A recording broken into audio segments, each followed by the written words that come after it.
DYSP ദാമോദരന്റെ നേതൃത്വത്തിലായിരുന്നു raid നടത്തിയത്. വൈകുന്നേരം 3:30 മണിക്ക് ആരംഭിച്ച റെയ്ഡ് മണിക്കൂറുകളോളം നീണ്ടു. വിവിധ പദ്ധതികളിൽ ക്രമക്കേടുകൾ നടന്നതായും ജീവനക്കാർ അനാസ്ഥ കാണിക്കുന്നതായും വ്യാപകമായ പരാതി ഉയർന്ന സാഹചര്യത്തിലാണ് റെയ്ഡ് നടത്തിയത്. ഉച്ചയ്ക്ക് ശേഷം പതിവായി പഞ്ചായത്ത് ഓഫീസിലെ ജീവനക്കാർ മുങ്ങുന്നതായി പരാതി ലഭിച്ചിരുന്നു. ഉച്ചയ്ക്ക് ശേഷം മുങ്ങുന്ന ജീവനക്കാർ ഈ സമയത്തുള്ള തീവണ്ടിയിൽ നാട്ടിലേക്ക് പോകുന്നതായുള്ള പരാതിയാണ് വിജിലൻസിന് ലഭിച്ചത്. അനധികൃതമായി ഉദ്യോഗസ്ഥർ ലീവെടുക്കുന്നതായും പിന്നീട് രജിസ്റ്ററിൽ ഒപ്പുവെക്കുന്നതായും പരാതിയുണ്ട്. റെയ്ഡ് വൈകുന്നേരം വരെ നീണ്ടു. പല സർക്കാർ ഓഫീസുകളിൽ നിന്നും ഉച്ചയ്ക്ക് ശേഷം ഉദ്യോഗസ്ഥർ മുങ്ങുന്നുണ്ട്. ഇതിനെതിരെ നിരവധി പരാതികളാണ് വിജിലൻസിന് ലഭിച്ചുകൊണ്ടിരിക്കുന്നത്.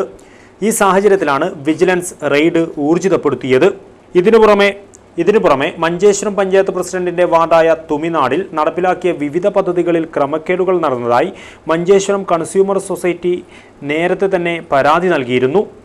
ഇതിന്റെയെല്ലാം അടിസ്ഥാനത്തിലാണ് പഞ്ചായത്ത് ഓഫീസിൽ വിജിലൻസ് റെയ്ഡ് നടത്തിയത്.